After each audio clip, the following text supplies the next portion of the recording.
Welcome back for another video. I'm Eharbad, a free-to-play and gameplay in Raid Shadow Legends. It is fusion time. The Oella fusion has now begun, and it is time for us to take a look at a fusion plan and decide what we're going to do. In terms of my take on Oella as a champion, I did a standalone video where I go through her kit and where I think she'll be useful throughout the game, and kind of rank her abilities and her use in each area. So I'd recommend catching that video for a detailed analysis on her as a champion. In terms of the fusion plan itself, let's just dive straight in. I don't envisage this video being a particularly long one. The schedule itself, basically, there's four main things we need to talk about. Firstly, there's no copy of the epic, and all the events are mandatory. So that is one negative aspect of this fusion. Secondly, and it's the elephant in the room, the Summon Rush has two rare champions. Now, last time they did this where they didn't give a copy of the epic and they made every event mandatory, at least it was the champion training that had two copies of the rare champion, and we knew that it was most likely going to contain a legendary book anyway, because it was one of the longer champion trainings, so it was going to be a reasonable value either way. It wasn't really going to be too much of an issue. However, in this case, we have two rare champions in the Summon Rush. Unfortunately, I am concerned that the point threshold for the second rare champion will be equivalent to what we would normally expect the epic to be. So it could be at the 3,500 points, it could even be all the way up to the 5,000 point mark, which I think is like 49.25. Whatever the case, it's going to be probably demanding a lot of shards, which is quite frustrating because they're basically forcing you to use a lot of shards, not even to get a copy of the epic. Okay, we'll set aside the quality of the epic in this instance, but as a general kind of comparison with past classic fusions, they're effectively saying we need to use more shards to get less champions. It doesn't sit right overall.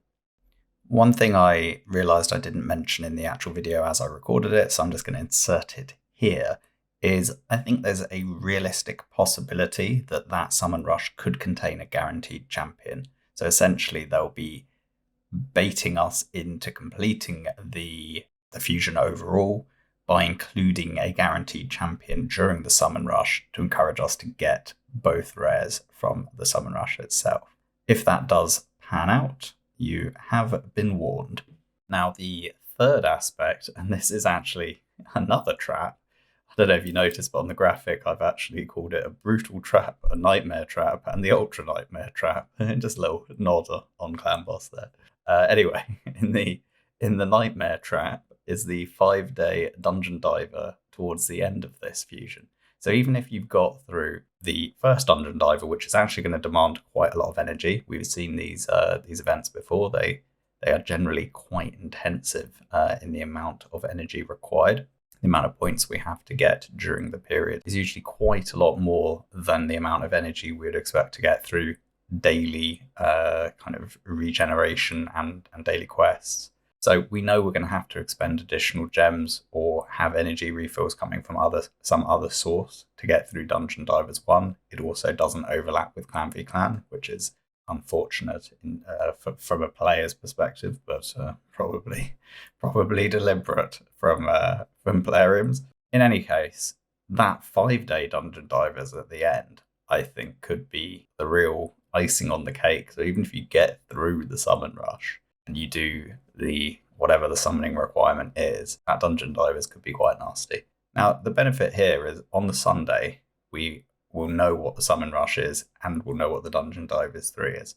So I'd say if you're on the fence for this fusion, as personally I am, I would recommend you do all of the events as they are currently until that Sunday, and then make a decision on whether the Summon Rush and Dungeon Divers 3, the point thresholds, make sense.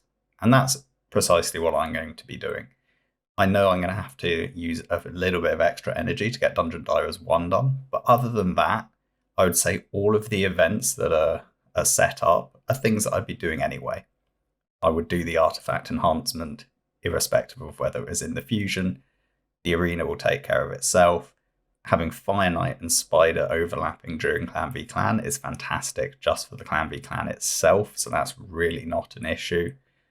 We have that champion training event just after CVC, but I'll have finished the Spider and the Fire Knight during CVC anyway, so there'll be a bit of a gap anyway. And like I kind of mentioned with we'll see what the summon rush is even before the champion training event needs to be finished. So I don't think it's going to really be a problem with us getting all of the events and tournaments done up until we have visibility on the summon rush and Dungeon Divers 3. In terms of the day by day, you can see we're just in dungeons really for the first week or so. Ice Golem, Fire Knight, Spider, and it's only when we get that first champion training event starting next Thursday that we actually have to do something that you would consider going out of our way as an endgame account. In terms of my free-to-play kind of challenge account, I'm basically going to be pretending that this fusion does not exist. I mean, we have to also talk at this point about the champion training that started today with a copy of Ultan that isn't even part of the fusion. The amount of bizarre decisions that Plarium made in this fusion itself, between the epic 2 rares in a summon rush, the 5-day dungeon divers with another 2 rare. I mean, the champion training that starts on the day of the fusion that isn't part of the fusion.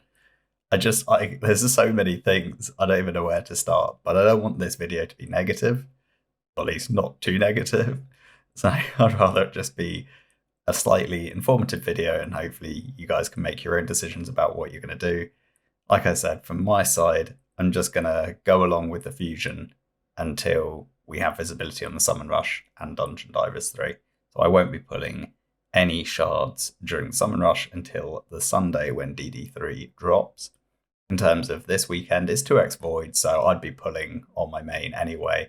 And I'd already envisaged pulling on the challenge account during the 2x Voids. Not that I'm going for the fusion on that account, but it was something I'm going to be doing anyway. So I would suggest that there will be a summoning video coming out this weekend from me. It might be tomorrow, but I am out after work tomorrow, so it realistically will probably more likely be on the Saturday. But we'll see. We'll just kind of play it by ear. Anyway, I hope that helps. It's not the fusion we wanted, but maybe it's the fusion we deserved. Who knows? Anyway, as always, thanks for watching. Please like, comment, subscribe. Any feedback is always welcome, and I'll catch you in the next video. Bye for now.